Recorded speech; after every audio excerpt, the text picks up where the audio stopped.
Hello and welcome, humble viewer. It is such a joy to have you joining me tonight. Please try to find a quiet moment. Let the complex world of laws and nations, of histories and headlines, fall away into silence. We are not just traveling back in time, but to the very dawn of human time itself, to the first generation born under a new and terrible set of rules.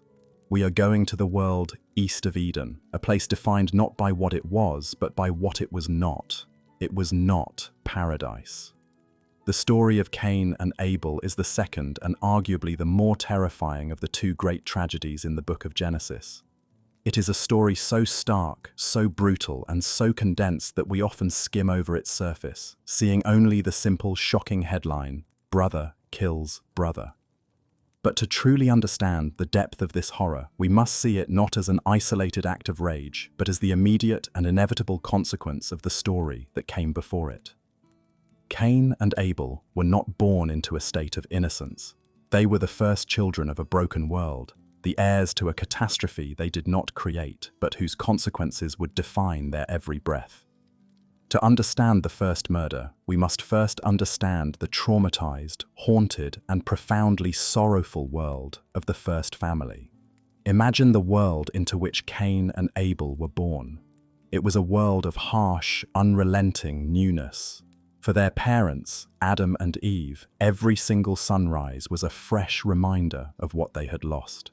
Every sensation was now filtered through a lens of profound and incurable nostalgia. In Eden, the sun was a gentle, life-giving warmth. Here, in the land of their exile, it was a harsh, burning glare that brought the sweat to their brow, a constant reminder of the curse of toil. In Eden, the earth brought forth its bounty freely, a perpetual feast. Here, the ground was a stubborn, hostile adversary, yielding its sustenance only grudgingly, its soil filled with the thorns and thistles that were the physical manifestation of a divine curse. In Eden, their bodies were light, effortless, immortal. Here, their bodies were heavy with the new, strange weight of mortality, subject to weariness, to pain, and to the slow, inexorable decay that would one day return them to the dust. This was not just a change of scenery, it was a complete and total inversion of their reality. And it is into this world of loss, of struggle, of a freshly cursed earth that the first children are born. They are the first generation of true humanity, the first to be born into the human condition rather than falling into it. They never knew the garden. Paradise, for them, was not a personal memory, but a story, a myth, a bedtime tale told by their parents with a look of infinite, heartbreaking sadness in their eyes. Imagine growing up in the shadow of such a story. Imagine trying to understand your own difficult, toilsome reality while being constantly told of a perfect, effortless world that was lost forever because of a mistake your parents made. The story of Eden would not have been a comforting fable for Cain and Abel. It would have been a source of immense and constant psychological pressure. It was the story of their inheritance, a story that told them that the world was supposed to be perfect but was now broken, and that the fault lay with the very people who were now raising them. Let us consider the parents themselves. Adam and Eve were not just the first parents. They were the first traumatized parents. They were living with a unique and unimaginably heavy burden of guilt and grief.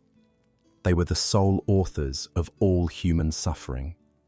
Every time they looked at their own aging bodies, every time they felt the ache in their muscles after a day of toil, every time they saw the thorns choking their meager crops, they would have been reminded of their single, catastrophic act of disobedience.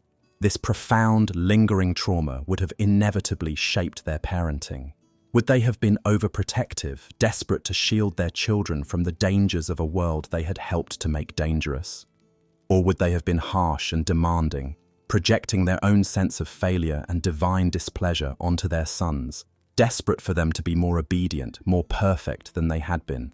Their relationship with God, the very being who had formed them with his own hands and then cast them out with his own voice, would have been fraught with a terrible ambiguity. They lived under his gaze, but no longer in his presence. The open, walking, talking communion of the garden was gone, replaced by a relationship based on fear, on memory, and on the hope of appeasement. They would have taught their sons about this powerful, invisible, and easily angered God, the landlord of their lost home. The theology they would have passed down would not have been one of gentle, unconditional love, but one of profound anxiety, a religion of appeasement, of trying to placate a remote and judgmental sovereign. Cain and Abel did not grow up with the comforting presence of God walking in the cool of the day. They grew up with the story of a flaming sword, of a locked gate, and of the terrible finality of their parents' exile. It is into this emotionally charged and theologically anxious environment that the two brothers are born. The text describes their arrivals with a subtle but crucial difference in emphasis. Upon the birth of her firstborn, Eve cries out, in a burst of what sounds like triumphant, almost defiant joy, "With the help of the Lord I have brought forth a man." The Hebrew is more compact and potent. Kaniti ish et Adonai, which can be translated in several ways. I have gotten a man with the Lord, or even, I have created a man like the Lord. There is a sense of pride, of accomplishment in her cry. Perhaps she sees in the birth of her son a way to mitigate her own curse. She was condemned to suffer in childbirth, but she has endured that suffering and has produced a man-child, a new being. Perhaps she even sees Cain as the promised offspring who would one day crush the serpent's head, a messianic hope that this child would be the one to reverse the fall and lead them back to paradise. Her cry is filled with a desperate, poignant, and ultimately misguided optimism, and she names him Cain, Cain. The name is linked to the Hebrew verb kaniti, I have gotten, or I have acquired. From his very first moment, Cain is defined by an act of possession, of acquisition. He is the one who was gotten, the object of his mother's proud and hopeful creation. This name will prove to be tragically prophetic, hinting at a personality that is possessive, grasping, and ultimately unable to cope with loss or rejection. In stark contrast to this celebrated arrival, the birth of the second son is reported with a stark and almost dismissive brevity. Later, she gave birth to his brother Abel. There is no cry of joy from Eve. There is no explanation of the name's meaning. He simply arrives. He is defined not in his own right, but only in relation to his older brother, his brother Abel. From the very beginning, he is the second, the afterthought, and his name, Abel, Havel in Hebrew, is one of the most devastatingly tragic and poetic names in all of literature. Hevel is the Hebrew word for breath, vapor, or mist. It is the word that the author of Ecclesiastes will use over and over again to describe the fleeting, ephemeral, and ultimately futile nature of human life. Hevel Havelim, vanity of vanities, or futility of futilities. Abel is named futility. He is vapor. He is a puff of smoke, a being whose entire transient existence is encapsulated and foreshadowed by the name his parents gave him. Why would they give their second son such a terrible name? Perhaps the initial, defiant optimism that had accompanied Cain's birth had already begun to fade. Perhaps the harsh realities of life east of Eden had already crushed Eve's hope that a child could be the solution to their problems. Perhaps, in the years between the two births, they had come to a deeper, more sorrowful understanding of their new, mortal condition. They looked upon their second child and saw not a proud acquisition, but a fragile, transient being, a fleeting breath in a harsh world, and they named him for that tragic truth. And so, from their very first moments, the two brothers are cast into different roles. Cain is the firstborn, the hope, the acquisition, the one who carries the weight of his parents' desperate, redemptive ambitions. Abel is the secondborn, the afterthought, the one who is defined by his own futility. This is the primordial template for all sibling rivalry, a dynamic of comparison and competition that is born in the very first human family. How could Cain not feel a sense of primacy and possession? How could Abel not grow up in the shadow of his older, more significant brother? Their relationship is structured by an inherent imbalance from the start, a tension that will be exacerbated by their choices, by their labors, and by the inscrutable will of their God. This is also the story of the first sibling relationship in a world that contained only 4 people. For Cain, the arrival of Abel is a profound and perhaps unwelcome event. For the first few years of his life, he, like his father before him, would have been a singular being, the only child, the unique focus of his parents' attention. The birth of Abel shatters this solitude. It introduces the concept of the other into his own generation. He must now share his parents' love, his food, his world. Abel is his first rival, his first competitor. For Abel, Cain is a fact of life from his first breath. He is the one who was always there, the older, the stronger, the one who came first. Their entire social world consists of each other and their two traumatized, guilt-ridden parents. It is an incredibly small, intense, and emotionally claustrophobic environment in which to navigate the complex currents of fraternal love and rivalry. There are no other children to play with, no other families to compare theirs to. There is only the four of them, alone together, living under a cursed sky, haunted by the ghost of a perfect garden they have never seen. The text then describes the next stage of their lives with the same concise, powerful brevity. Now, Abel kept flocks, and Cain worked the soil. The boys grow up, and they choose, or are assigned, the two foundational professions of the ancient world. They divide the labor of survival between them. But their jobs are not just economic activities. They are profound expressions of their relationship with the world, and with the divine curse that hangs over it. Their work will shape their identities, and will become the very medium through which their fatal conflict will be expressed. Cain becomes a worker of the soil, an Ovid Adama. This is a phrase of immense and tragic resonance. He is working the very same Adama, the same ground, that God had explicitly cursed because of his father's transgression. His entire life is a direct, daily, and physical confrontation with the divine punishment. Every day, he goes out into the fields and engages in a battle with a hostile earth. He must clear the rocks. He must pull up the thorns and the thistles that the curse has caused to grow. He must break the stubborn, reluctant soil with his hands and with primitive tools. His work is a frustrating, exhausting, and often thankless struggle. The success of his harvest is never guaranteed. It is subject to drought, to flood, to pests, to the whims of an unpredictable climate that is no longer the gentle, stable climate of Eden. His life is one of sweat, of aching muscles, of calloused hands, and of a deep, grinding anxiety. He is a man at war with his own environment. This constant struggle would have shaped his personality. It would have made him hard, resentful, and perhaps deeply angry at the cosmic injustice of his situation. He is living out his father's sentence, paying the price for a crime he did not commit. Abel, by contrast, becomes a keeper of sheep.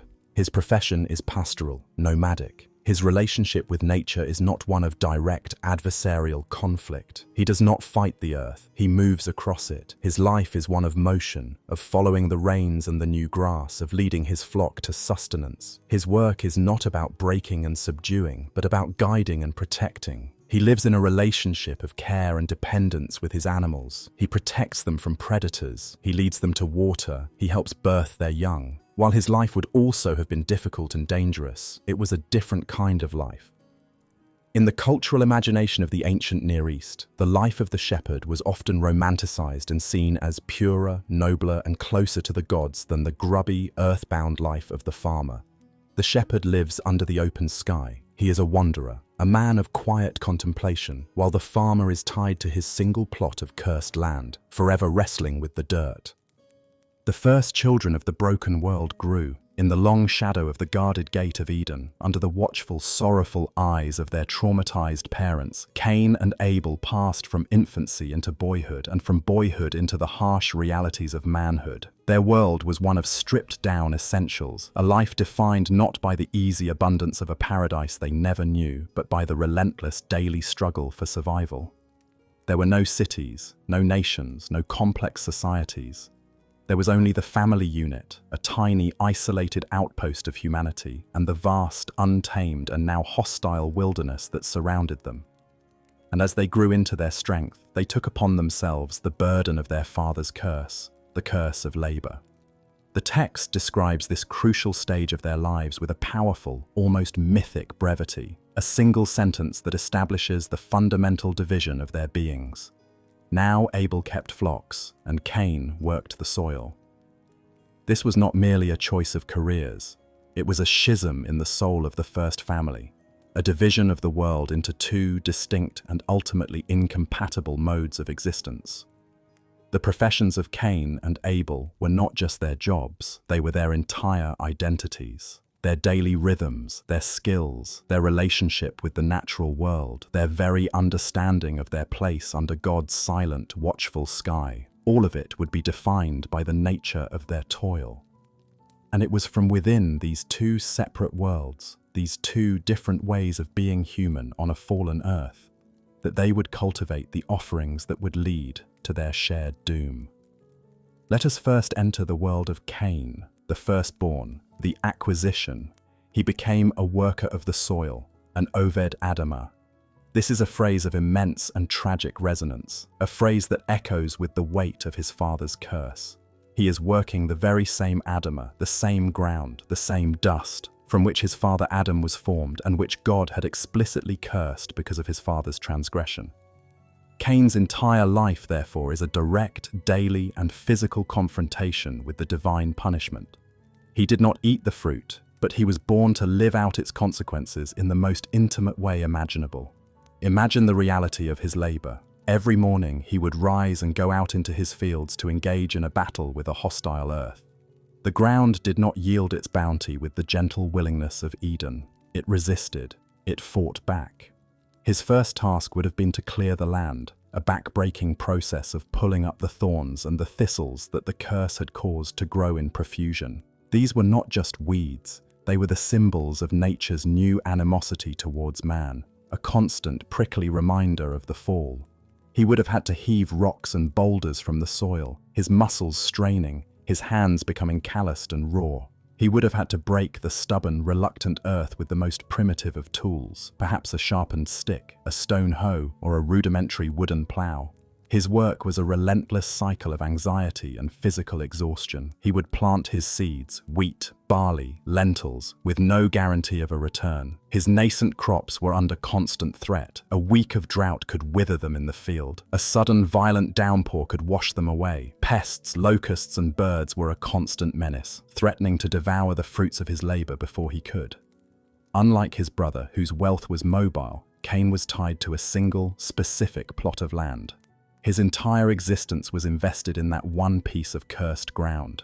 He was a man of place, of roots, but his roots were sunk into a soil that had been divinely ordained to frustrate him. This constant, adversarial struggle would have profoundly shaped his personality, his worldview. It would have bred in him a kind of hardness, a grim, earthbound pragmatism. He would have been a man of immense physical strength, but also, perhaps, of deep and simmering resentment. Every drop of sweat that fell from his brow was a fulfillment of the curse. Every thorn that pricked his finger was a reminder of his father's sin. He was living a life sentence for a crime he did not commit. How could he not feel a sense of cosmic injustice? He was doing exactly what he was supposed to do, what his father had been commanded to do, working the ground, and yet the very nature of that work was defined by its character as a punishment. His relationship with God would have been filtered through this lens of resentful toil. God was the distant, powerful being who had made his life so incredibly difficult, the author of the curse that he, Cain, was now forced to live out every single day. His identity was inextricably linked to this struggle. He was Cain, the tiller of the ground. His sense of self-worth, his value in the eyes of his family and himself, was tied to what he could produce, what he could force from this reluctant earth.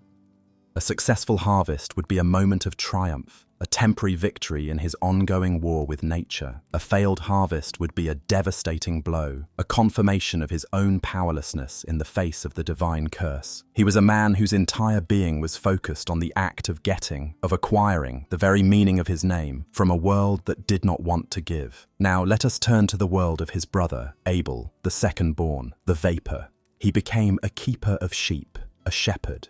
His profession placed him in a fundamentally different relationship with the natural world. He was not a settler, tied to a single plot of land. He was a nomad, a wanderer. His life was one of movement, of following the rhythms of the seasons, of leading his flock to fresh pastures and sources of water. He did not engage in a direct adversarial conflict with the cursed earth. He moved across its surface, coexisting with it, accepting its terms. His work was not about breaking and subduing, but about guiding, nurturing, and protecting. He lived in a symbiotic relationship of care and dependence with his animals.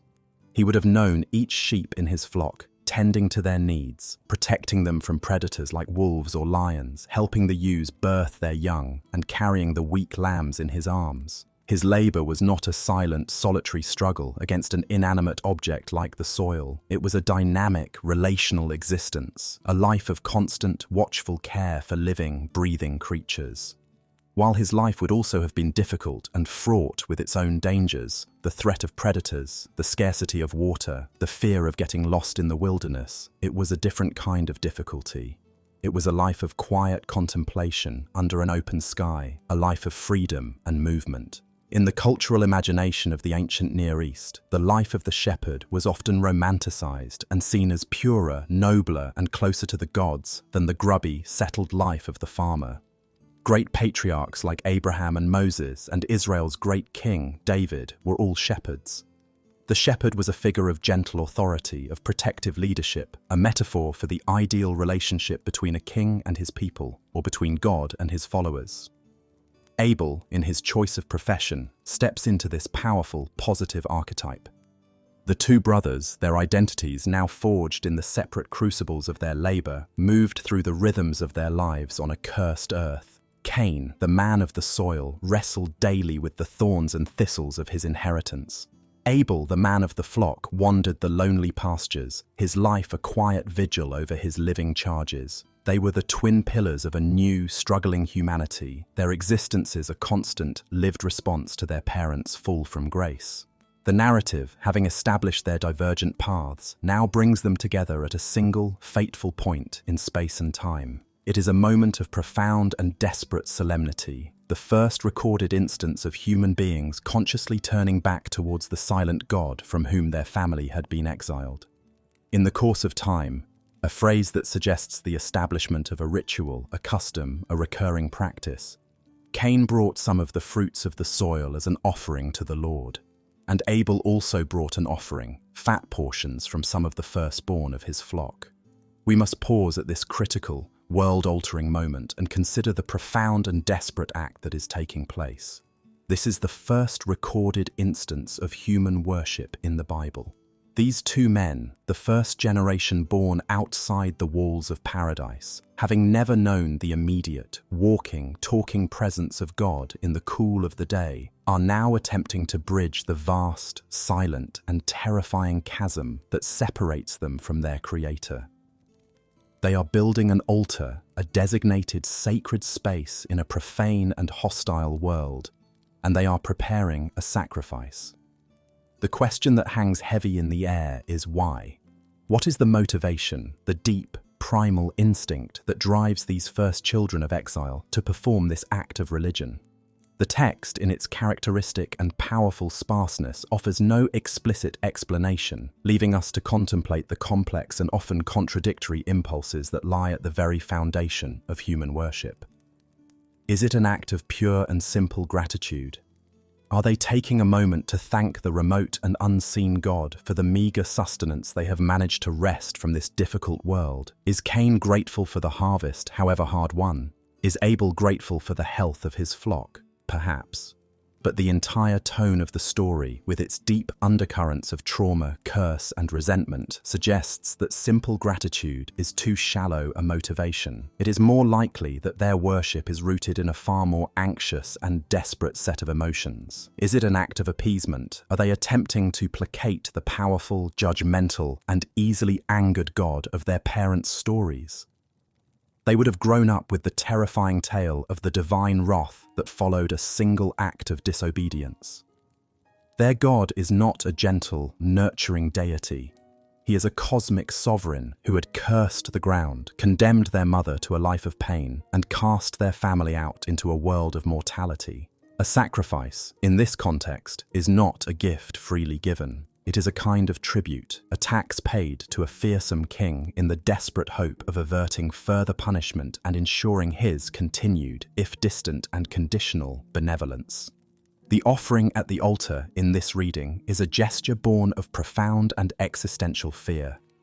Or is it something even more poignant, more deeply human? Is this act of worship a desperate attempt to recapture a lost intimacy, to reopen the lines of communication that had been severed by their parents' transgression?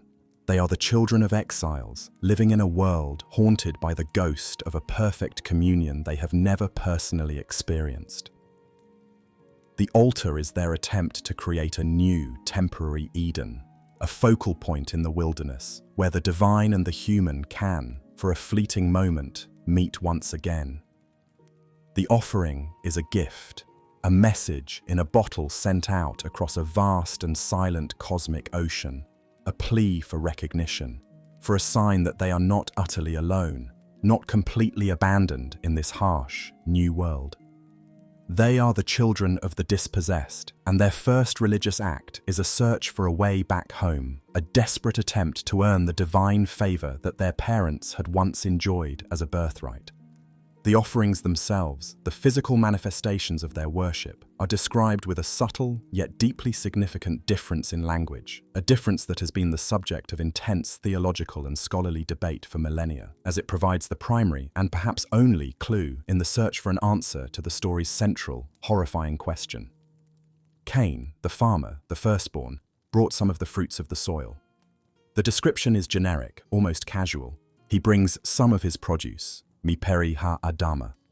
It is a portion of his harvest, but the text gives no indication of its quality, its significance, or its cost to him. It is a functional, perhaps even perfunctory offering. It fulfills the letter of the ritual, but the language used to describe it lacks any sense of passion or special selection. Abel, the shepherd, the second-born, also brought an offering, but his sacrifice is described with far more lavish, specific, and approving detail. He brings from the firstborn of his flock, mi bechorot tsono, and not just the firstborn, but and from their fat portions, ume helvahan. This seemingly minor descriptive detail is, in fact, an earthquake.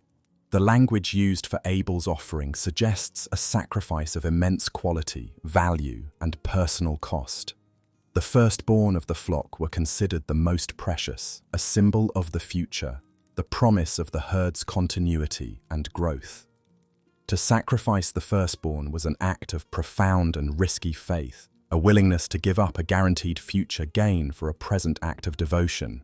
It was a gesture that demonstrated a trust that God would provide more in the future, and to specifically offer the fat portions, the richest, most energy-laden parts of the animal, the parts reserved for honored guests or sacred occasions, was to give the very best, the most life-sustaining and valuable part of the sacrifice to God. Abel's offering, as it is described in the text, is one of extravagant generosity, of thoughtful selection, and of deep personal cost. Cain's, by contrast, sounds like an afterthought, a random sampling of his produce, the fulfillment of a duty rather than a passionate and heartfelt expression of devotion. And then comes the moment of divine judgment, a moment of shocking, unexplained and inscrutable partiality that will shatter the lives of these two brothers and send a ripple of theological terror down through the ages. The Lord looked with favor on Abel and his offering, but on Cain and his offering he did not look with favor. The text does not describe how this divine favor, or lack thereof, was shown. Later traditions, in an attempt to make this invisible judgment visible, would imagine a pillar of fire or a bolt of lightning descending from heaven to consume Abel's offering in a dramatic display of divine acceptance, while Cain's offering of fruits and vegetables lay untouched, smoldering and smoking on his cold altar. But the Genesis narrative, in its terrifying austerity, remains silent on the mechanics. It simply states the divine choice as a brute, unadorned fact. One brother is accepted, the other is rejected. And the question that explodes from this silence, the unanswered and perhaps unanswerable question that lies at the cold, dark heart of this entire story, is why? Why was Abel's offering accepted and Cain's rejected? The text itself provides no explicit reason. It simply presents the divine choice as a final, absolute, and unexplained verdict. This narrative silence is profoundly unsettling. It forces every reader, from the ancient to the modern, to confront the possibility that the ways of God are not just mysterious, but are fundamentally arbitrary, inscrutable, and perhaps even, from a human perspective, deeply and terrifyingly unfair. The desperate search for a reason, the very human need to impose a moral or logical framework onto the divine will, has produced centuries of interpretation, each attempting to solve this primordial riddle and justify the ways of God to man. The most ancient, the most common, and the most comforting interpretation, based on the textual clues of the offerings themselves, is that the rejection was based on the quality of the sacrifice, which was itself a reflection of the inner state of the worshipper. Abel brought his best, his first, his most precious and costly gift. Cain brought a lesser, half-hearted and grudging gift. In this reading, the story is a straightforward and powerful moral lesson about the nature of true worship. God is not interested in the mere mechanical performance of a ritual. He is interested in the state of the worshipper's heart, a state that is revealed by the quality and sincerity of the gift they are willing to offer. Abel's heart was full of generous, selfless devotion, and his offering was the perfect outward expression of this inner state. Cain's heart was grudging, stingy, and resentful, and his offering was a pale reflection of his own inner poverty. God, who, in the biblical worldview, can see directly into the hearts of men, judged not the offerings themselves, the meat versus the grain, but the intent behind them. This is a satisfying interpretation for a moral universe. It provides a clear, understandable reason for the divine choice. It places the blame for the rejection squarely on Cain's shoulders, making him the author of his own misfortune. Another ancient interpretation, one that would gain particular force in Christian theology, focuses not on the quality, but on the type of sacrifice. Abel brought a blood sacrifice, the life of an animal. Cain brought a bloodless, vegetable offering. In many ancient Near Eastern cultures, and certainly in the later, fully developed Israelite sacrificial system as codified in the book of Leviticus, the blood sacrifice was considered the most powerful and the only truly efficacious form of worship for the atonement of sin. The shedding of blood, the giving of a life, nephesh, was seen as necessary to cover the transgressions of humanity and to create a powerful, covenantal bond between the human and the divine. In this view, Cain's offering was rejected because it was simply the wrong kind of sacrifice. He had failed to understand or had refused to accept the fundamental, bloody nature of the relationship between a fallen humanity and a holy God. This interpretation, powerfully endorsed by the author of the New Testament's epistle to the Hebrews, who states that, by faith Abel brought God a better offering than Cain did, sees Abel as a prefiguration of Christ, the first to understand the principle that without the shedding of blood, there is no forgiveness. This reading, however, can feel like an anachronistic imposition of a later, more systematized sacrificial theology onto this more ancient and primal story. It also seems deeply unfair to Cain, the farmer. His livelihood did not produce animals to be sacrificed. It condemns him for the very nature of his labor, for being what he was. A third, more psychological and complex interpretation suggests that God's choice was not a reaction to the offerings at all, but was a preemptive judgment of the brothers' inherent characters. Perhaps God, in his omniscience, already saw the seed of murderous rage growing in Cain's heart. He saw the pride, the possessiveness, the essence of his name, the envy, and the simmering, resentful anger that lay beneath the surface of his being. His rejection of Cain's offering in this view was not the cause of Cain's subsequent anger, but was a divine test, a deliberate and calculated provocation designed to bring the evil that was already latent within Cain's soul out into the open. In this view, God is not being arbitrary. He is acting as a divine diagnostician, a spiritual surgeon lancing the boil of Cain's soul to reveal the poison that was already festering within. This is a complex and deeply troubling interpretation, as it paints a picture of a God who seems to deliberately provoke a man towards a sin he already knows he is capable of committing, a God who tests his creations almost to the breaking point. But there is a fourth, and by far the most terrifying and existentially challenging possibility. What if there was no reason at all that a human mind could comprehend?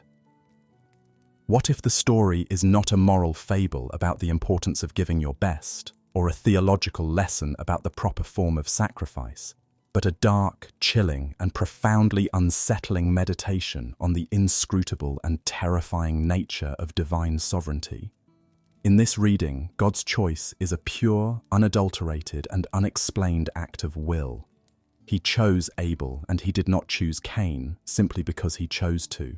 This is the God of absolute and terrifying freedom, the God of predestination, the same God who will later say in the book of Exodus, "I will have mercy on whom I will have mercy, and I will have compassion on whom I will have compassion."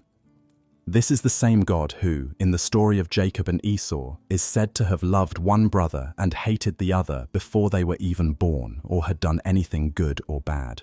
In this view, the universe is not a just, predictable, and rational system. It is a place governed by the whims of an all-powerful, but fundamentally unknowable and unjudgeable deity. Grace is not earned, it is given, and it is withheld for reasons that are entirely beyond the scope of human comprehension or our petty notions of fairness.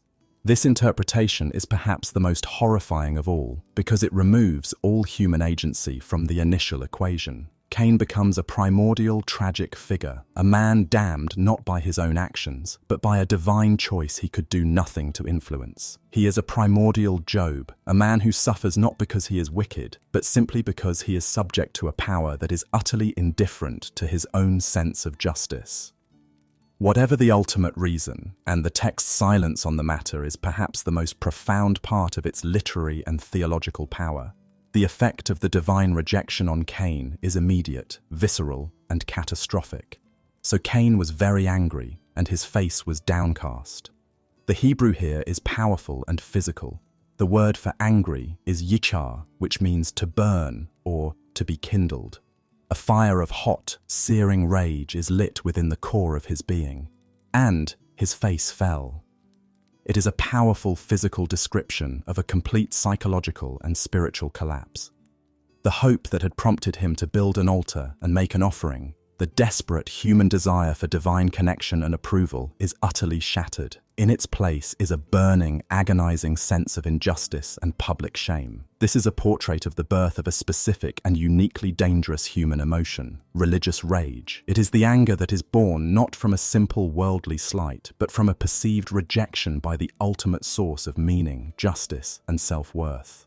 Cain feels that he has been publicly shamed and dishonored by God himself in the presence of his only brother. He has performed the ritual, he has brought the fruit of his hard, cursed labor, and he has been found wanting. His brother, the second-born, the quiet one, the vapor, has been elevated above him. The primordial sibling rivalry that had been simmering beneath the surface of their lives now explodes into a full-blown existential crisis, and it is fueled by a profound sense of divine betrayal. Cain's anger is not just directed at his brother, the favored one. In his heart, his anger is directed at the entire system. It is directed at God, but God is distant, powerful, and untouchable. And so the white-hot rage, seeking a tangible, physical object upon which to vent its fury, begins to redirect itself, to focus with a terrible, laser-like intensity upon his brother. Abel becomes the living, breathing, walking symbol of Cain's own rejection, the embodiment of the divine injustice that is consuming him. The unanswered question at the altar has now curdled into a murderous answer in the heart of the first man born of woman. The fire was now lit. In the cold ashes of his rejected offering, a hot and poisonous rage was kindled in the soul of Cain. His face, the text tells us, had fallen, a powerful image of a man collapsing inward, consumed by a vortex of shame, jealousy, and a burning sense of cosmic injustice. He had stood before the ultimate judge and had been found wanting, while his younger brother, the vapor, the afterthought, had been accepted. The silence of God had been broken by an act of favorite so shocking and inscrutable that it had shattered Cain's world, leaving him adrift in a sea of resentment. He now stood at a precipice, a man whose inner landscape was being rapidly terraformed by anger, his thoughts turning from the heavens above to the brother who stood beside him. At this critical, terrifying juncture, before the burning anger could curdle into a concrete and bloody action, the narrative takes a stunning and unexpected turn. The remote, judgmental God who had just moments before acted with such inscrutable and devastating power now intervenes. He speaks directly and personally to Cain. This divine intervention, this conversation before the crime, is one of the most psychologically profound and theologically crucial moments in the entire story. It makes the subsequent tragedy infinitely more horrifying because it systematically strips away any possibility that the murder was an uncontrollable, thoughtless act of passion. Cain is given a warning, he is given an analysis of his condition, and he is given a choice.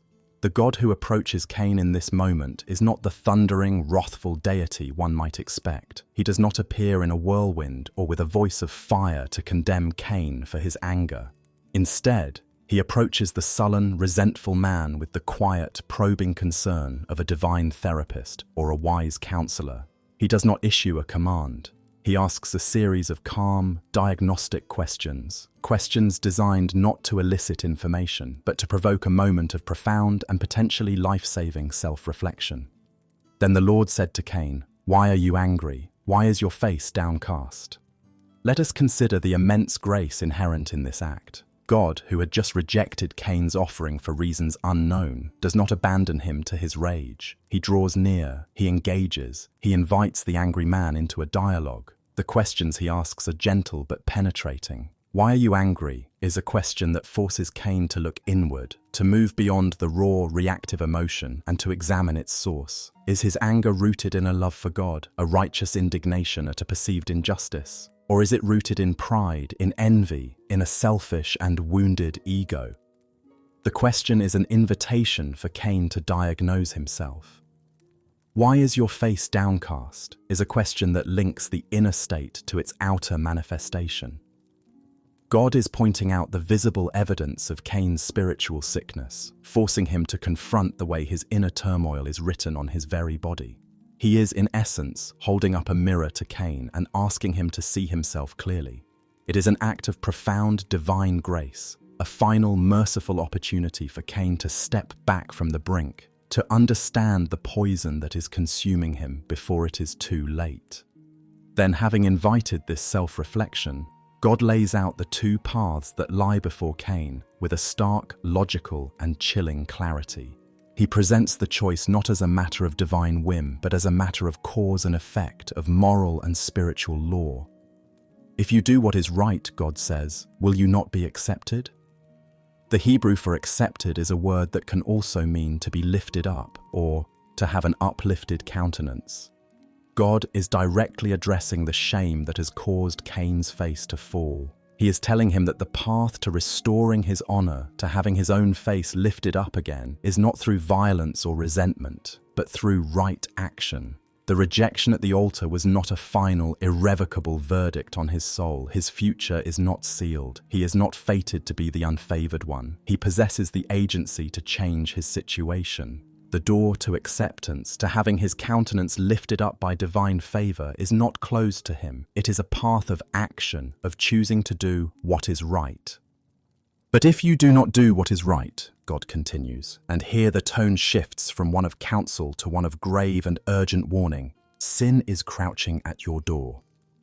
This is the first time the word sin, chatat, appears in the entire Bible, and its introduction is unforgettable. Sin is not presented as an abstract concept, as a theological category, or as a simple transgression of a rule. It is personified. It is given a body, a will, and a terrifying predatory nature. The Hebrew verb for crouching, rovitz, is the word used to describe a wild animal lying in wait, poised to spring upon its prey. Sin is a lion in the long grass, a demon lurking in the shadows just outside the door of Cain's consciousness, its muscles coiled, its eyes fixed on him, waiting for a moment of weakness, a moment of inattention to pounce. The image is one of imminent, lethal, and personal danger. The threat is not external, it is at the very threshold of his own self. And this predatory beast has a desire. The text says its desire, its teshuka, is for Cain. This is the very same rare and powerful Hebrew word used in the previous chapter to describe the woman's desire for her husband. In that context, it implied a deep, powerful, perhaps even overwhelming urge to connect with and be with the man. Here, the word is given a sinister and predatory twist. It implies a deep, powerful, all-consuming urge to possess, to control, to devour. Sin is not a passive force that one stumbles into. It is an active, malevolent predator that wants to master Cain, to make him its own, to consume his will and his identity. The beast is not just waiting to attack, it is longing for him. But then comes the final, crucial, and ultimately tragic phrase of the divine warning, the phrase that places the full, crushing weight of moral responsibility onto the shoulders of the angry man. God says, but you must rule over it. With these 4 words, the possibility of any excuse, any defense of diminished responsibility, is utterly annihilated. God confirms Cain's absolute moral freedom and his capacity to choose. He is not a helpless victim of his own anger. He is not a doomed pawn of the predatory beast of sin. He has been given, by his Creator, the innate power and the explicit command to be its master. He can rule over his own dark impulses. He can tame the crouching beast. He has a choice. This divine warning is a moment of profound moral and psychological insight. It is a perfect, primordial description of the human condition as a constant internal struggle. The true battle, God is telling him, is not the one between him and his favored brother. It is not even the one between him and his seemingly unjust God. The true, essential battle is the one that is taking place within Cain's own soul. The struggle for mastery between his rational, moral self and the crouching, instinctual beast of his own rage and resentment. He has been given a clear diagnosis of his spiritual sickness, a stark warning of the consequences of letting it fester, and a direct affirmation of his own power to overcome it. He has been given everything he needs to choose the path of life. And what is Cain's response to this divine counseling session, this moment of profound, personal, and life-saving grace? The text records no response at all. There is only a chilling, pregnant silence. Cain does not argue, he does not ask for clarification, he does not plead for help, he does not thank God for the warning, he simply remains silent, his face still fallen, the fire of his rage still burning. He receives a direct, personal and urgent warning from the Creator of the universe, a clear map of the 2 paths that lie before him, and he completely and utterly ignores it. This silence is perhaps the most damning indictment of Cain in the entire story. It is a silence that speaks volumes. It is the silence of a man who has already made his choice. It is the silence of a man who is so consumed by his own sense of grievance that he is deaf to the voice of reason, even when that voice is the voice of God himself. He has listened to the divine diagnosis, and he has rejected it. His will is now set. The conversation is over. God, having offered his counsel and been met with a wall of silent, sullen defiance, withdraws from the narrative, leaving Cain alone with the crouching beast. The murder of Abel, when it comes, is therefore not a simple crime of passion. It is not an impulsive act of rage that happens in the heat of the moment. It is a conscious, premeditated act of defiance against both his brother and his God. He has been warned of the beast at his door, and he has chosen to unlatch the bolt and invite it in. He has been told that he has the power to rule over his sin, and he has chosen to abdicate his throne and let the sin rule over him. His silence in the face of God's warning transforms his subsequent actions from a tragedy of human weakness into a crime of profound and willful evil. The narrative immediately pivots from this moment of silent rejection to the execution of the crime. The text says, "Now Cain said to his brother Abel, 'Let's go out to the field.'"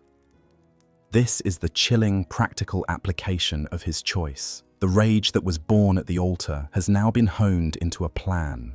He must move his brother from the relative safety of the family encampment to a secluded place, a place where there will be no witnesses, no one to intervene. The phrase, "let's go out to the field," is presented as a casual, brotherly suggestion, but it is a lie. It is a premeditated lure, a verbal trap. Abel, the innocent shepherd, the vapor, follows his older brother, trusting him, with no idea that he is walking towards his own death.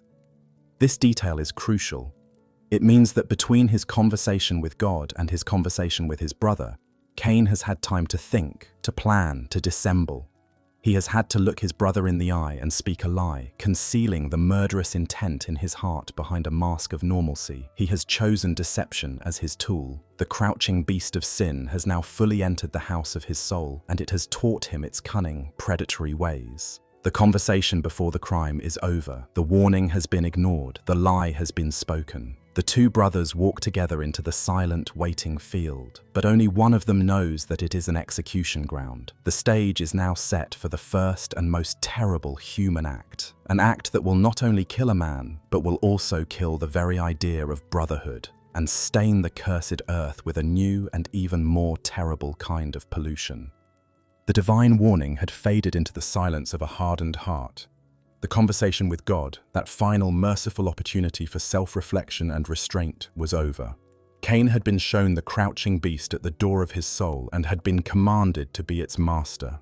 He had chosen, in his sullen and defiant silence, to be its servant. The fire of his rage, born in the ashes of his rejected offering, had not been quenched by the voice of divine counsel. It had been banked, hidden, and honed into a sharp and purposeful intent. The free-floating anger had now found its object. The sense of cosmic injustice had now found its earthly scapegoat. The target was his brother. The target was Abel. The narrative pivots from the internal, psychological drama of Cain's soul to the stark, physical horror of his actions. The premeditation is chilling. Now Cain said to his brother Abel, "Let's go out to the field." This is the voice of the predator, the calm, casual invitation that masks a lethal intent.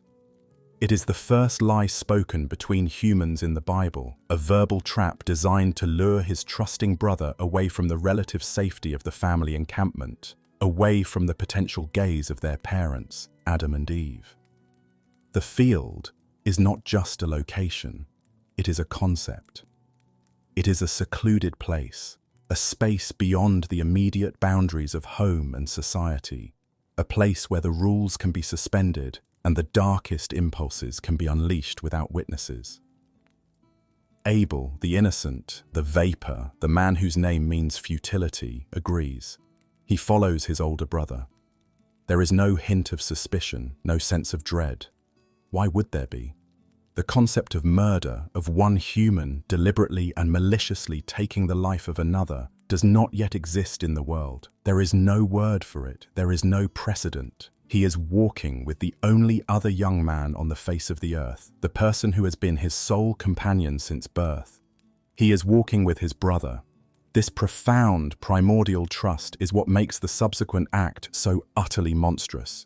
It is not just a murder, it is the ultimate betrayal, a violation of the most fundamental and sacred of human bonds. They walk together into the quiet field. We can imagine the scene, the sun beating down on the cursed earth, the silence broken only by the sound of the wind in the dry grass and the distant bleating of Abel's flock. What did they talk about on this final walk? Did Cain maintain his deceptive charade, speaking of the weather, of the crops, of shared childhood memories? Or was it a tense, heavy silence, the air thick with the unspoken resentment of the older brother and the oblivious innocence of the younger? The text, in its brutal economy, gives us no details of the journey. It simply delivers us to the destination, to the heart of the horror. And while they were in the field, Cain attacked his brother Abel and killed him. The sentence is spare, direct, and devastating. It is stripped of all sensationalism, all gory detail. The Hebrew is even more stark. Vayakam Cain el Havel akiv vayahargehu, and Cain rose up against Abel, his brother, and killed him. The simplicity of the language forces the reader to confront the raw, unadorned horror of the act itself. The verb rose up suggests a sudden, explosive release of the coiled rage that had been building within him. This was not a fair fight. It was an ambush. It was an attack by an older, stronger, and hate-filled man upon his unsuspecting and unprepared brother.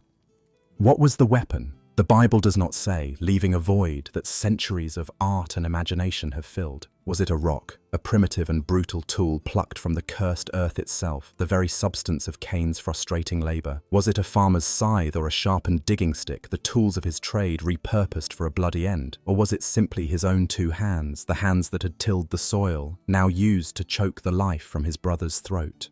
The lack of a specified weapon makes the act even more primal, more universal. This is not a story about a particular kind of violence. It is a story about the birth of violence itself. Let us dare to imagine the moment that the text, in its terrible wisdom, leaves to our imagination. The moment Cain's face, no longer merely fallen, but now twisted into a mask of murderous rage, turns on his brother. The look of shocked, uncomprehending betrayal in Abel's eyes. The first blow. The feeling of bone and flesh yielding, the sight of the first human blood, his brother's blood, spilling out onto the thirsty, cursed ground, the final, ragged breath of the man named Vapor, and then the aftermath, the sudden, deafening silence, the sight of his brother's still broken body lying at his feet, the warmth of the blood on his own hands. In that moment, Cain has not just killed his brother, he has irrevocably killed his own past, his own innocence, and his own connection to the human family. He is now something new in the world, something monstrous, a murderer, and he is utterly, terrifyingly alone with his deed. The murder of Abel is a multi-layered cataclysm. On the most basic level, it is the first act of human-on-human violence. It is the breaking of the ultimate taboo in a world where brother constituted half of the next generation of humanity. With this single act, Cain has not just eliminated a rival, he has reduced the future human population by a quarter. It is an act of insane, self-destructive violence that introduces the spectre of homicide into the human story, a spectre that will haunt us to this day. On a deeper, symbolic level, the murder represents a profound pollution of the created order. The text says that the murder took place in the field, and this is no mere geographical detail. The field is the domain of Cain, the very ground that he works, the source of his identity and his frustration. By killing his brother there, he has desecrated his own world, and the earth itself, the Adama, which was already cursed by God to be a place of toil and resistance, is now forced to suffer a new and even more terrible violation. It is forced to drink the first innocent blood. This concept of blood polluting the land is a powerful and ancient one. Blood, in the biblical worldview, is the very essence of life, nephesh. To spill it unjustly is not just a crime against the victim, it is a crime against the cosmos, a desecration of the sacred fabric of creation. The ground itself is personified as a victim, a passive witness that has been forced to absorb this horrific act. The first murder is also the first environmental catastrophe, a spiritual contamination of the very soil from which humanity was formed and upon which its survival depends. The curse upon the land, once a matter of thorns and thistles, has now been deepened, sanctified by the blood of a righteous man. And from this polluted ground, a voice arises. When God later confronts Cain, he will not say, "I saw what you did." He will say, "Listen, the voice of your brother's blood cries out to me from the ground." This is one of the most powerful and mythic images in all of literature. The victim has a voice after death. The innocent blood, absorbed by the earth, refuses to be silenced. It cries out, a perpetual subterranean scream for justice. The earth itself has become the primary witness for the prosecution, a sacred ground that cannot and will not conceal the crime that has been committed upon it. The blood of Abel becomes a timeless symbol of all the innocent victims of violence throughout history, a testament to the idea that no act of injustice is ever truly forgotten, that the cries of the oppressed will eventually reach the ears of heaven. Let us return to Cain, standing in the silent field over the body of his brother. What does he do next? Does he feel remorse? Does he weep? The text gives no indication of any grief or regret. His actions seem to be those of a cold, calculating criminal. He must now dispose of the evidence. He has to hide the body. Does he drag it into a thicket? Does he bury it in the soil he knows so well, forcing the earth to not just drink the blood, but to swallow the body itself? This is the first grave, a secret, unmarked hole in the ground, a desperate attempt to erase the physical fact of his crime. He is trying to restore the world to the way it was before, to hide the terrible new reality he has created. He cleans the blood from his hands and his tools, smooths the disturbed earth, and walks back from the field, his face now a mask not of anger, but of a feigned, desperate normalcy. He must now return to his parents, to a world where there were 2 sons, and pretend that there is still 2.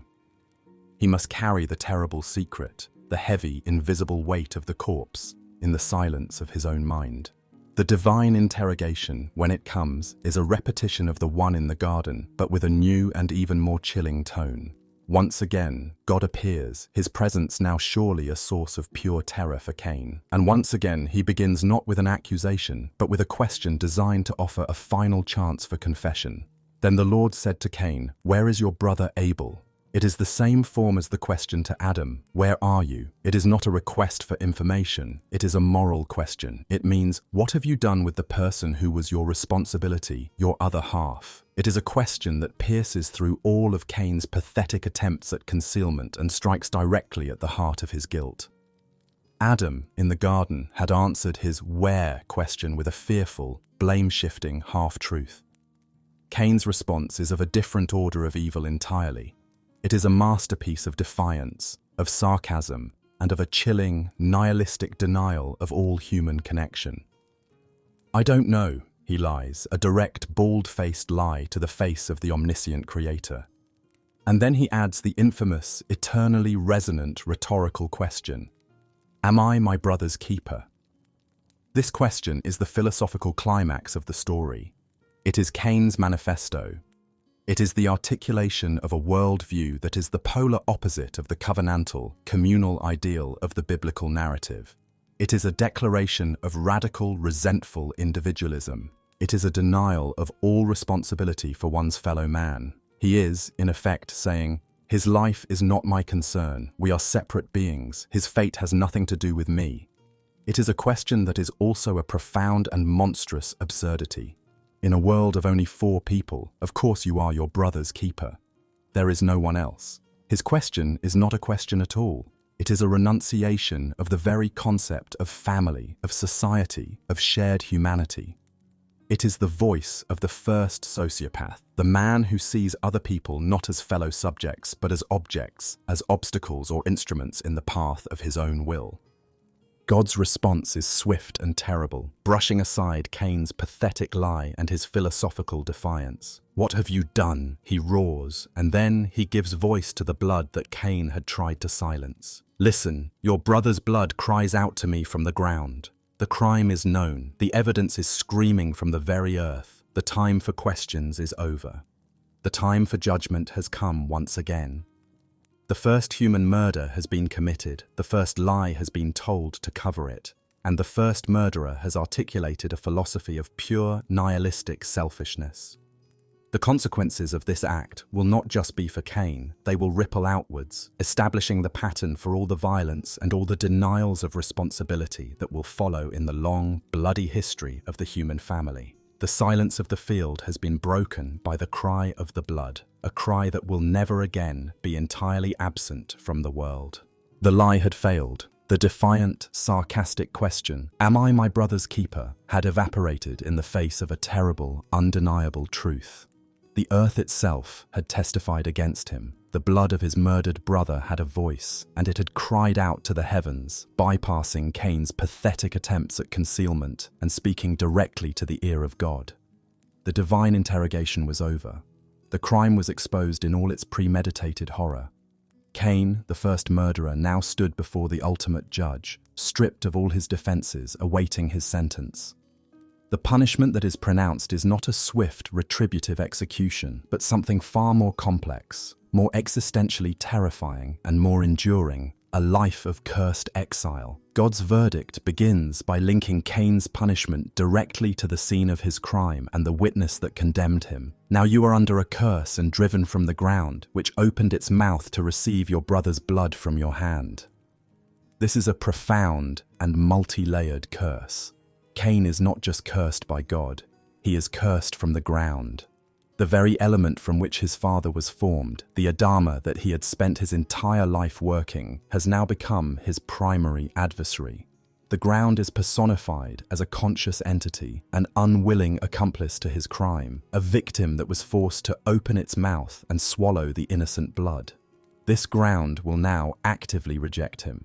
The specific nature of this rejection is detailed in the next line. When you work the ground, it will no longer yield its crops for you. This is a punishment of exquisite, personalized cruelty. It is a curse that strikes at the very core of Cain's identity. He is the tiller of the soil, the man whose entire life and sense of self was bound up in his ability to make the earth produce.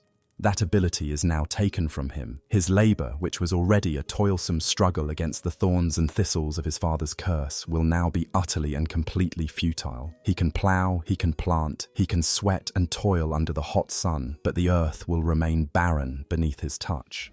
The curse is a sentence of permanent, agonizing, professional failure. The one thing he knows how to do, the one source of his identity, is now rendered useless. He has been spiritually and vocationally amputated. Having been severed from his connection to the soil, he is now condemned to a new and terrible state of being. You will be a restless wanderer on the earth, God declares. The Hebrew is navanad, a wanderer and a fugitive, or a waverer and a wanderer. It implies a life of aimless, perpetual motion, without a destination and without a home. The man who was a settler, a man of the field, is now condemned to become a permanent nomad, but not the purposeful nomad that his brother Abel had been, who moved with his flocks towards a goal. Cain's wandering will be a flight. He will be a fugitive, a man who can never put down roots, who can never find a place of rest or belonging. His punishment is to be an eternal outcast, a man without a place in the world. He has been exiled, not from a paradise like his parents, but from the very possibility of settled human community. He is condemned to a life of profound and unending alienation. Faced with this devastating sentence, Cain's reaction is not one of repentance or remorse. It is a cry of pure, self-pitying terror. Cain said to the Lord, "My punishment is more than I can bear." This is a fascinating and revealing statement. He does not protest the justice of the sentence. He does not argue that he is innocent. He protests its severity. It is the cry of a man who is not sorry for his sin, but is terrified of its consequences. He is still trapped in a world of pure self-interest. He then explains the source of his terror, and in doing so, he reveals his deepest fear. "Today, you are driving me from the land, and I will be hidden from your presence. I will be a restless wanderer on the earth, and whoever finds me will kill me." Let us break down this desperate cry. First, he laments being driven from the land, a term that implies not just the physical soil, but his home, his place of belonging. Second, he equates this exile with being hidden from your presence. To be a wanderer is to be outside the protective gaze of God, to be in a place where the divine presence is not felt. Third, and most acutely, he fears other people. "Whoever finds me will kill me." This last statement is a strange and puzzling detail in the narrative. In a world that seems to contain only his parents, who are these other people he fears? Does this hint at a broader, unmentioned human population, a story that is more archetypal than literal? Or is he thinking of the future, of the generations to come, who will grow up with the story of the first murderer and will see it as their duty to avenge the blood of Abel? Whatever the specific context, Cain's fear is the fear of retributive justice. He understands on a primal level that his crime has unleashed a new logic into the world, the logic of the blood feud, of a life for a life. He, the first murderer, now lives in terror of being murdered himself. He fears that he has created a world where violence is answered with violence, a world without mercy. And it is in response to this cry of terror that the story takes its most baffling, paradoxical, and theologically profound turn. God, the wrathful judge who has just pronounced a terrible curse, now becomes a merciful protector. But the Lord said to him, "Not so. Anyone who kills Cain will suffer vengeance 7 times over." This is a stunning reversal. The first murderer, the man who showed no mercy to his own brother, is now to be the recipient of a divine and absolute protection. God steps in to break the very cycle of retributive violence that Cain's crime has initiated. The law of the blood feud is officially suspended. The punishment for killing the first murderer will not be a simple life for a life, but an exponential, 7-fold vengeance, a punishment so severe that it is designed to be an absolute deterrent. To make this protection manifest, God performs another strange and mysterious act. Then the Lord set a mark on Cain so that no one who found him would kill him. What was this mark of Cain? The text gives absolutely no description. For centuries, this silence has been a canvas onto which humanity has projected its own fears and prejudices. The mark has been imagined as a horn growing from his forehead, a monstrous scar, a leprous patch of skin, or a tremor in his hand. Most maliciously and tragically, in a profound and evil misreading of the text, both Christian and Jewish traditions would, at various times, interpret the mark of Cain as dark skin, using this story as a divine justification for racism and the enslavement of African peoples. This is a grotesque inversion of the text's actual meaning, because the text is clear: the mark is not a brand of shame. It is not a sign to identify Cain as a pariah to be shunned and punished. It is the exact opposite. It is a sign of divine protection, a passport of immunity, a royal seal that declares this man to be under the personal protection of the Creator himself. It is a sign to any would-be avenger: "This man is mine. Do not touch him. His punishment belongs to me, not to you." The theological and ethical implications of this act are staggering. Why would God protect the first murderer? Why would he show such a profound and seemingly undeserved mercy to a man who has shown none? The story offers no easy answers, but it suggests a divine logic that is far more complex than simple, retributive justice. Perhaps God is acting to preserve the human race, which is still in its infancy. To allow Cain to be killed would be to further reduce the tiny human population and to entrench the blood feud as the foundational law of human society. By protecting Cain, God is containing the chaos, drawing a line under the first act of violence and preventing it from spiraling into an endless cycle of revenge. Perhaps, on a deeper level, it is a statement about the nature of justice itself. The punishment for murder in this primordial story is not death. It is life.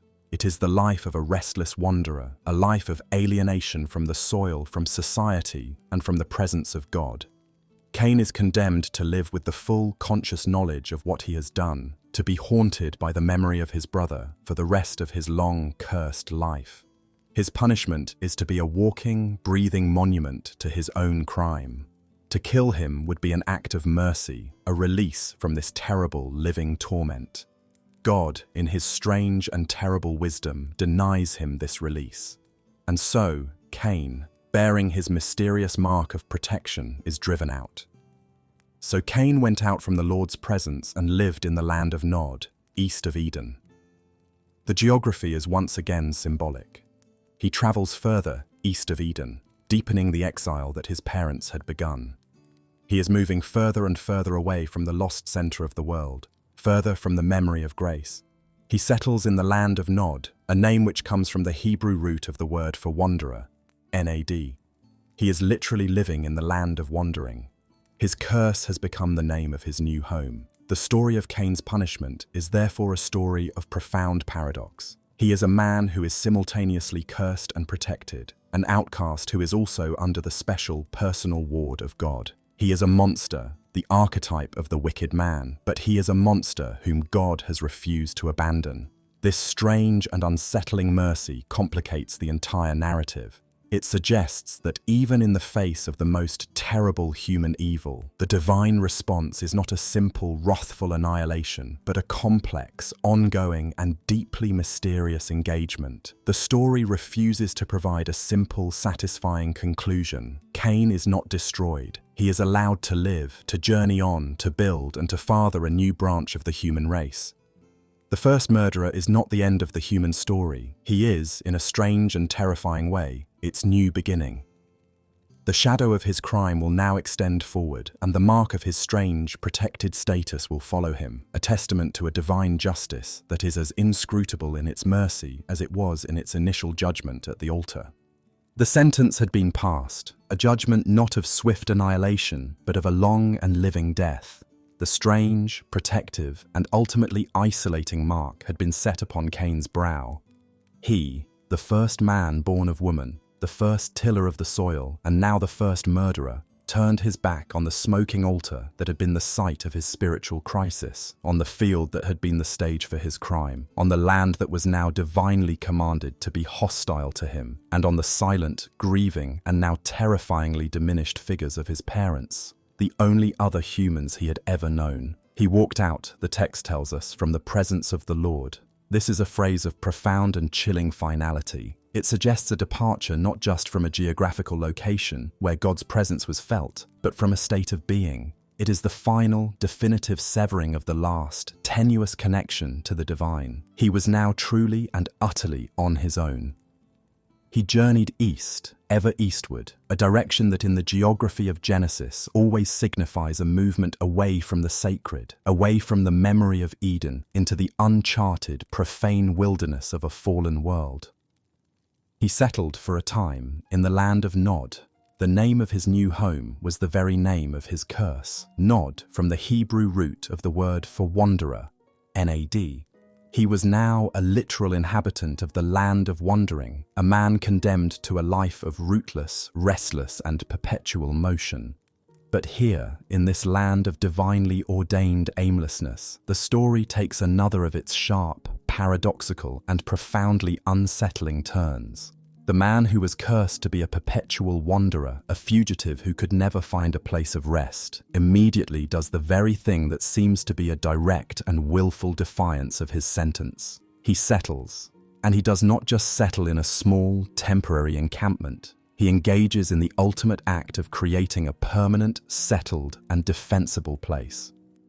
The text states with a stark, almost offhand power, Cain was then building a city, and he named it after his son Enoch. This is a moment of staggering and subversive irony, a statement that contains a deep, pessimistic, and terrifying thesis about the very nature of human civilization. The first city in human history, the very symbol of community, of stability, of collective human effort against the chaos of the wilderness, of culture and of progress, is founded by the first murderer and the first outcast. The story seems to suggest that the fundamental human impulse to build cities, to erect walls, to create dense, ordered and artificial human societies is not born from a place of confident, communal joy, or from a desire to create a sacred space that mirrors the heavens. It is born from a place of profound and primal fear, of guilt, of alienation, and of a defiant will to power.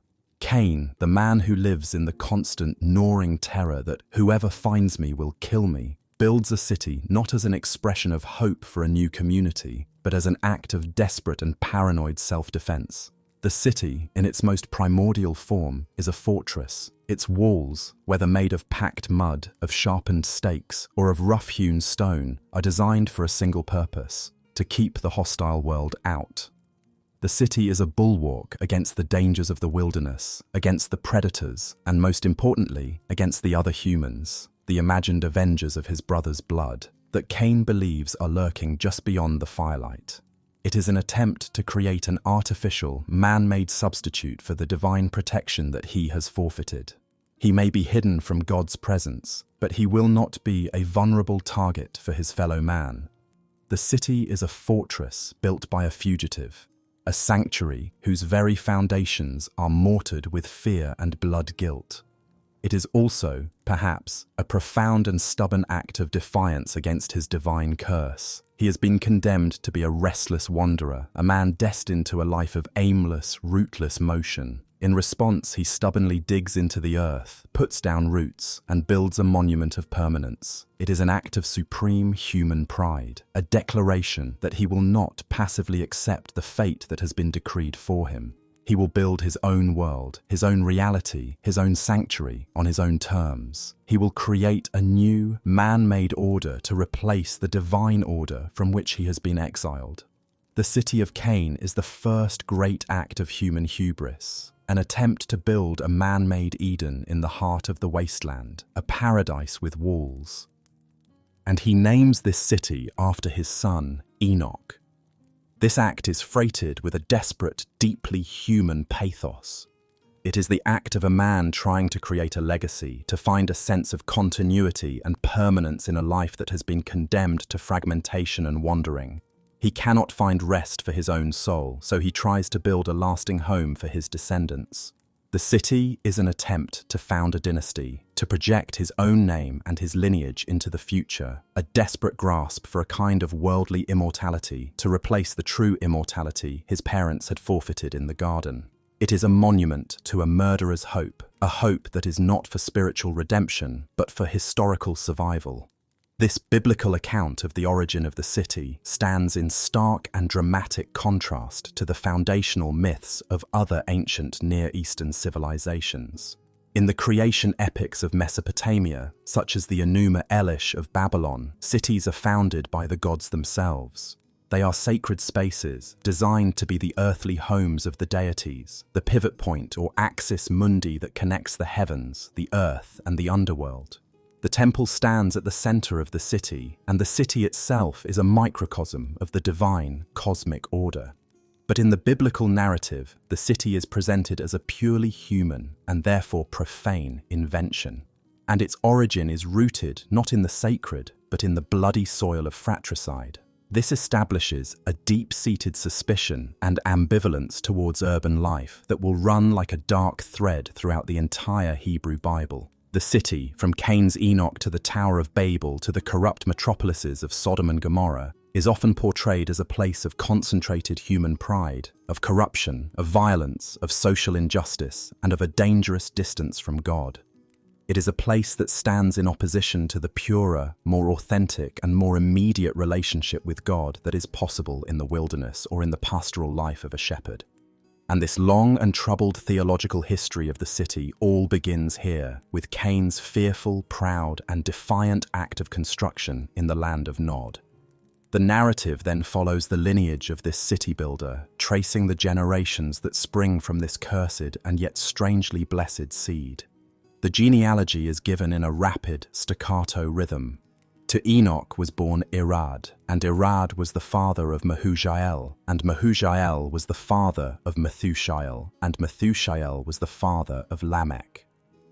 This string of strange and ancient names serves a crucial purpose in the narrative. It demonstrates that Cain's act of murder did not result in his and his line's immediate destruction. On the contrary, his lineage flourishes. The first murderer is not just a survivor, he is a successful progenitor, the patriarch of a burgeoning and innovative branch of the human race. The divine protection, the strange mercy of the mark, seems to be working. Cain's line does not just survive, it thrives.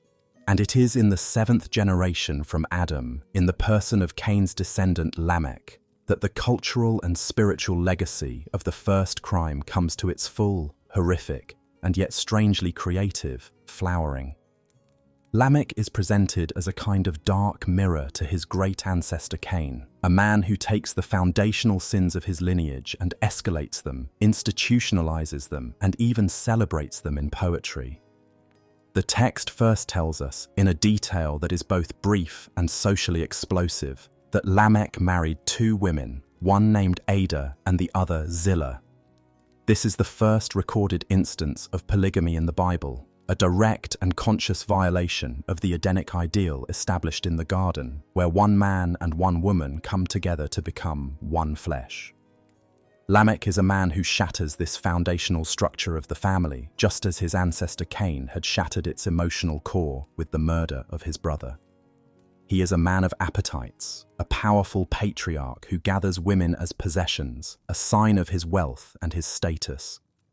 His household is a microcosm of his will to power, his rejection of the divine model in favor of a new, man-made social structure based on the desires of the dominant male. Then, the text presents us with the children of Lamech and in them we are given a startling, provocative, and deeply unsettling thesis about the origin of all human culture and technology. His descendants are not just a list of names.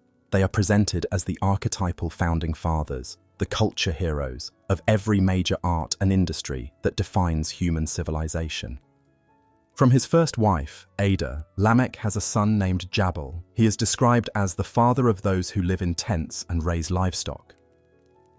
Jabal is the innovator, the great patriarch of the nomadic pastoralist way of life. He is, in a sense, the inheritor of the tradition of the murdered Abel, but he has perfected it, organized it, and turned it into a formal way of life. He is the father of animal husbandry, of the great Bedouin cultures of the desert. From the same wife, Ada, he has another son, Jubal. Jubal is described as the father of all who play stringed instruments and pipes. He is the inventor of music. He is the first artist. He is the source of all human melody, of harmony, of the arts that soothe the savage breast and bring beauty and consolation to a fallen world. The sound of the lyre, the harp, the flute, all of it begins here, in the tent of the son of the polygamist, in the lineage of the murderer. And from his second wife, Zillah, Lamech has a son named Tubal-Cain. The text says he forged all kinds of tools out of bronze and iron. He is the first blacksmith, the first metallurgist. He is the inventor of technology. He is the father of industry, the man who takes the raw ores from the cursed earth and, through the fire of the forge, transforms them into useful and deadly things. He is the creator of the plowshare that can break the stubborn soil, the axe that can clear the forest, and by extension, the sword, the spear, and the arrowhead. Technology, the great tool of human mastery over the natural world, is born from this same cursed line.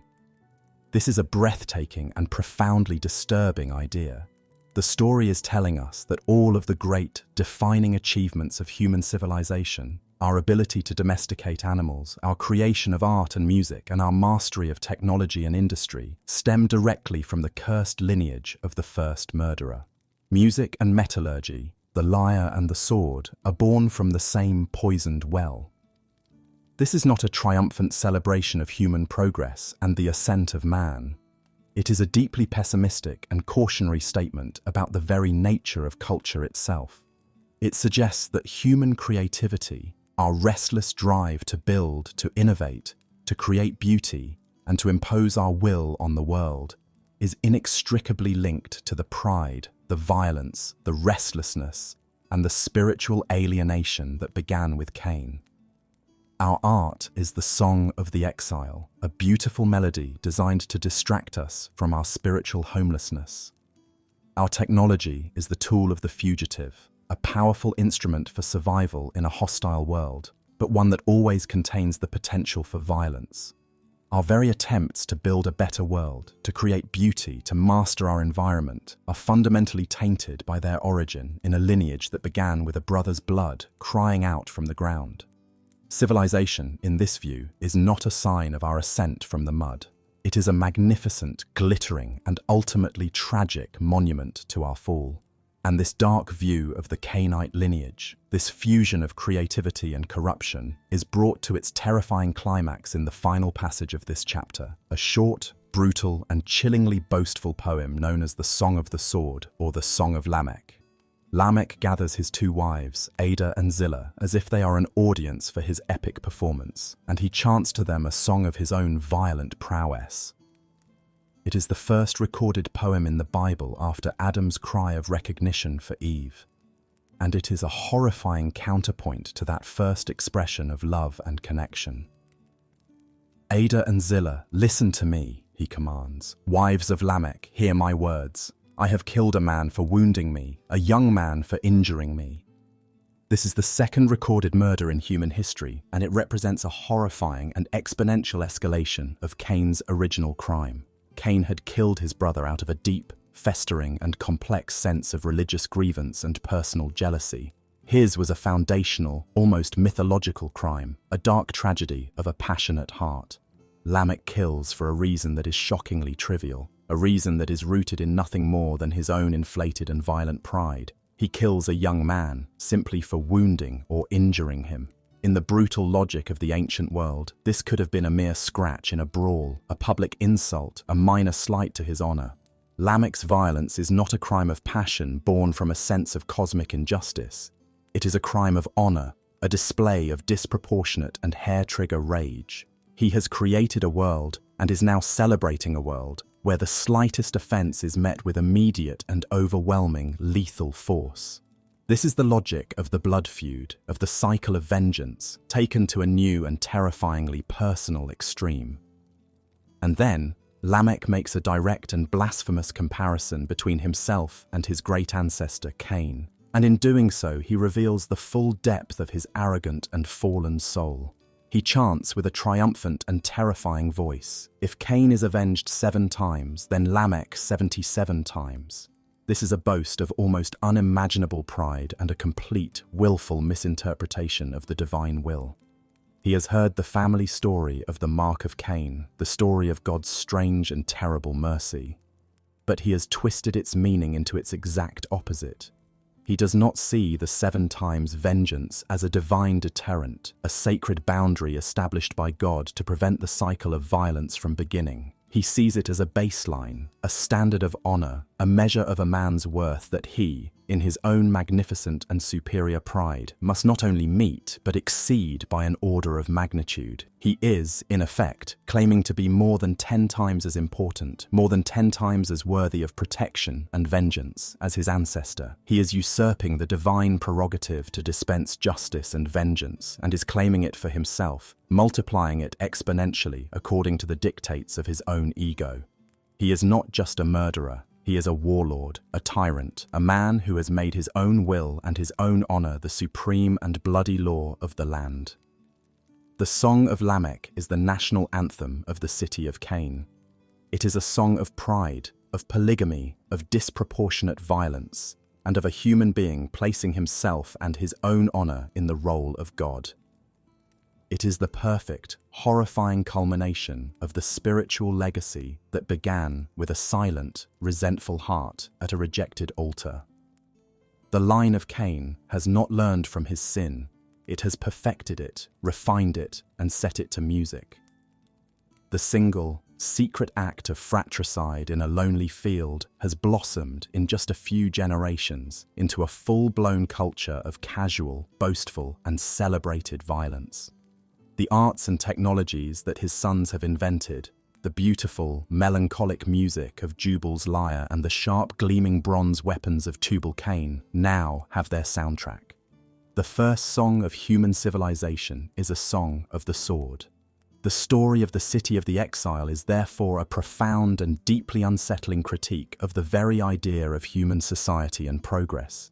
It argues that civilization is not a cure for our fallen nature, but is, in fact, its most powerful, most sophisticated, and most dangerous expression.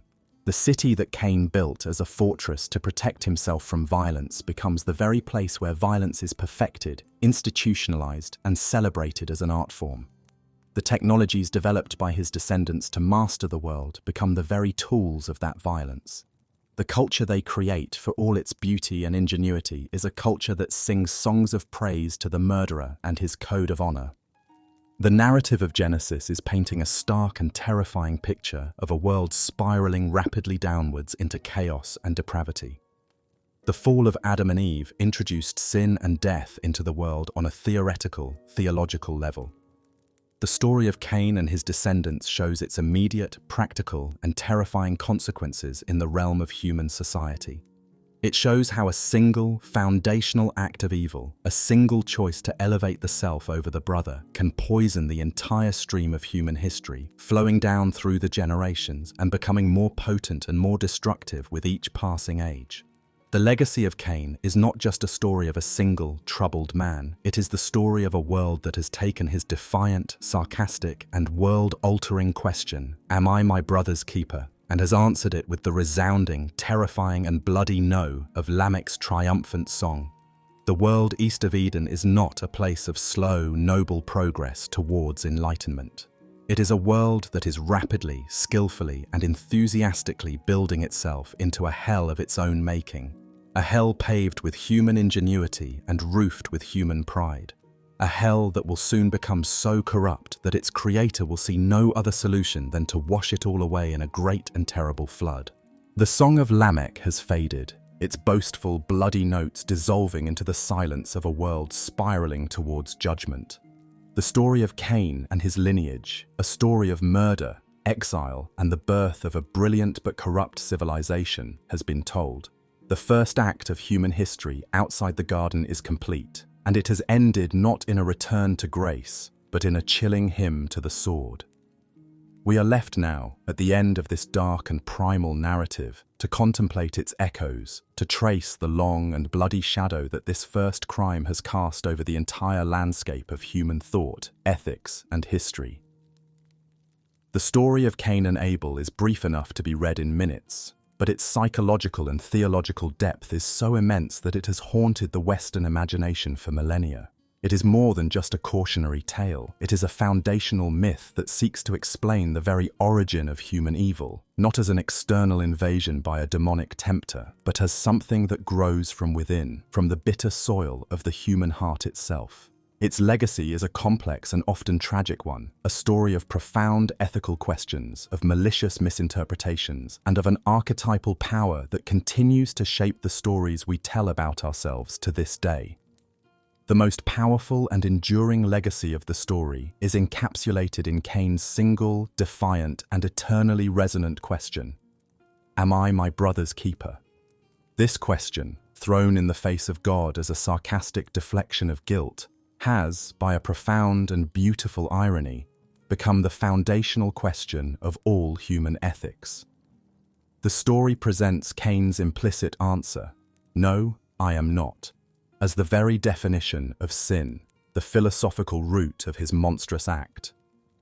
The entire subsequent ethical tradition of the Judeo-Christian world, and much of secular humanism as well, can be seen as a lifelong, civilization-wide struggle to answer Cain's question with a resounding and unequivocal yes.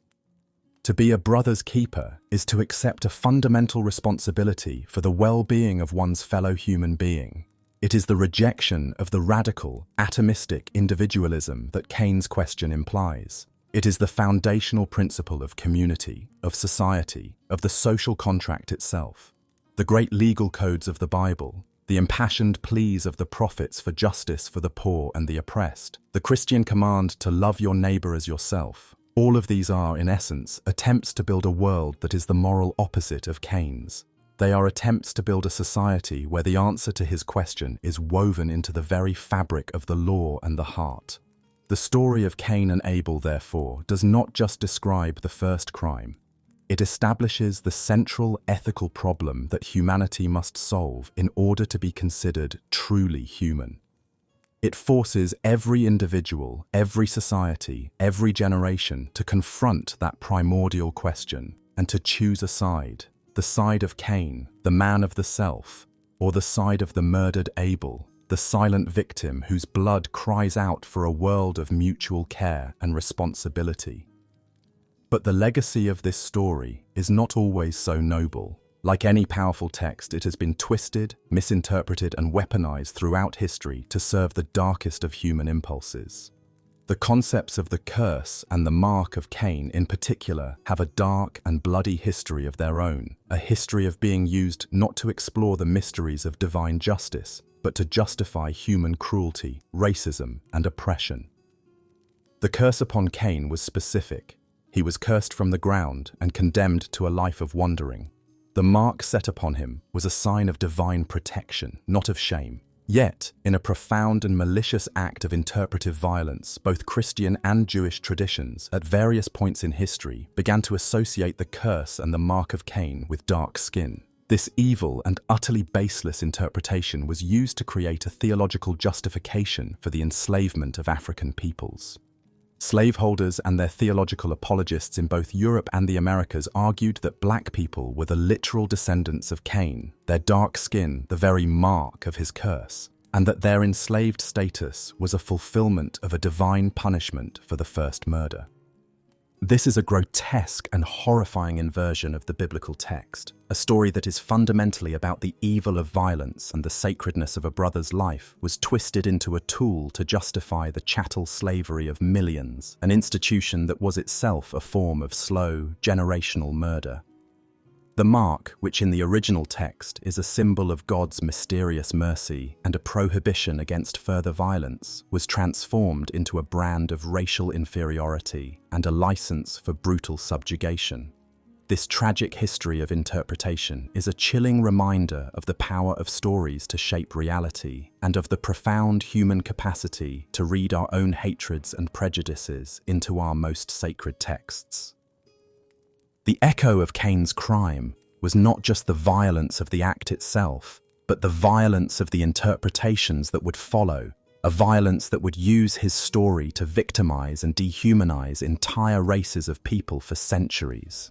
Beyond these grand ethical and political legacies, the story of Cain and Abel has embedded itself into the very DNA of our storytelling.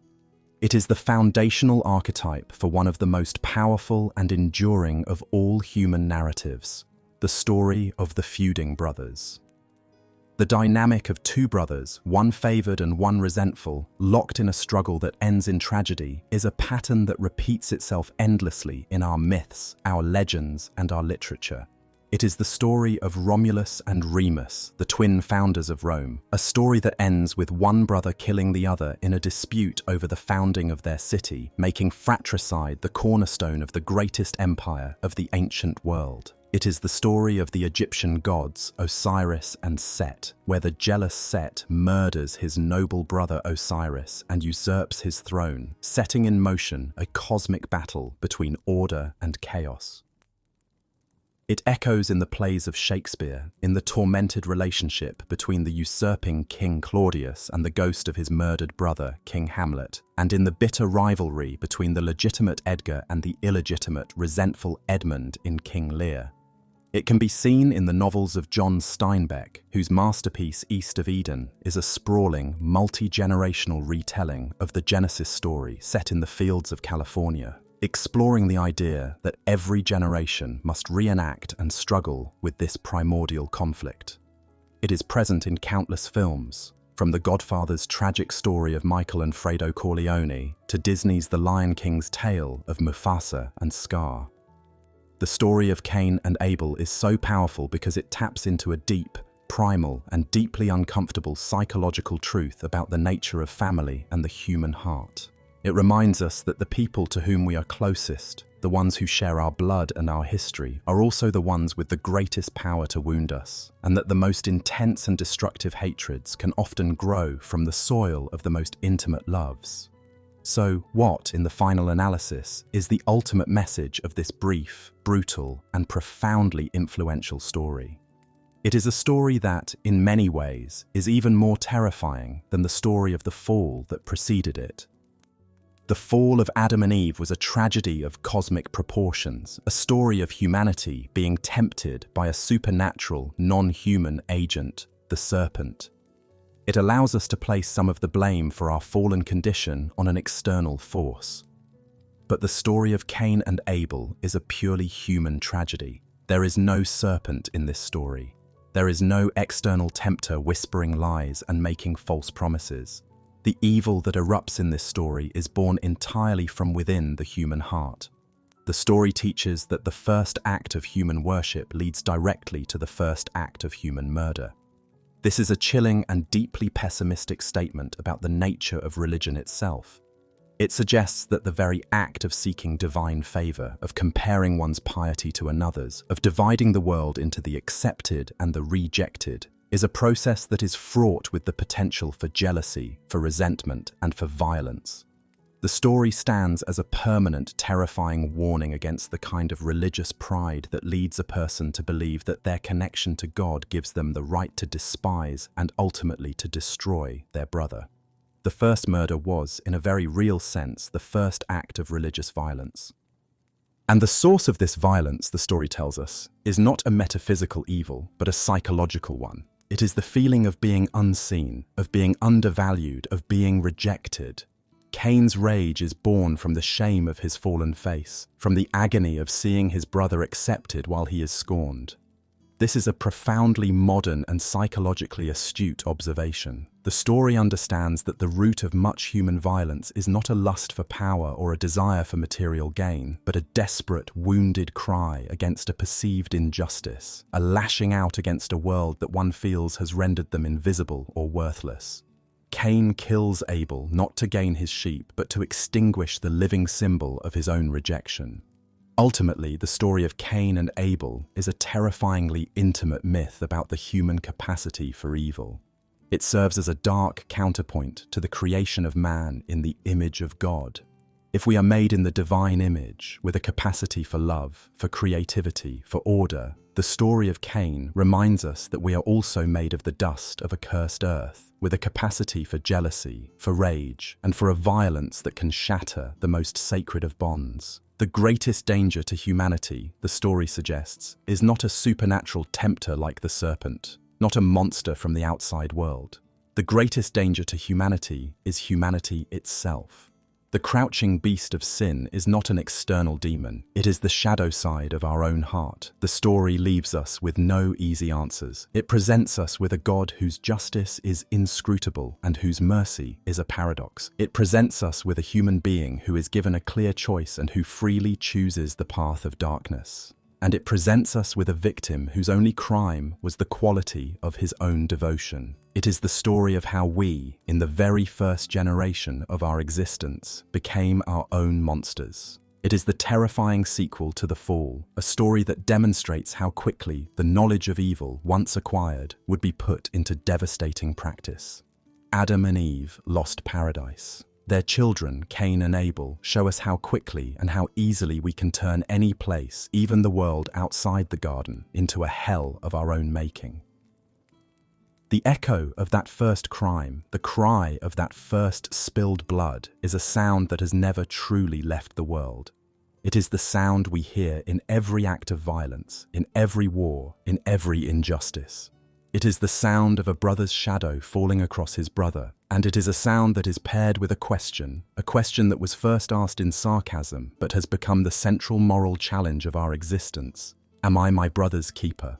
The story of Cain and Abel does not answer the question for us. It simply places it before us, written in the blood of the first innocent victim, and waits in the terrible silence that follows for our response. The first family is now broken, shattered by the first act of human will that was not a disobedience to God, but a violence against a brother. The exile from Eden was a fall into mortality and toil. The murder of Abel was a fall into something far darker, a fall into ourselves. The story is over, but the pattern is set. The crouching beast is at the door of every human heart, and the restless wanderer, marked and protected, walks the earth, building his cities, singing his songs, and teaching his children the terrible arts of civilization.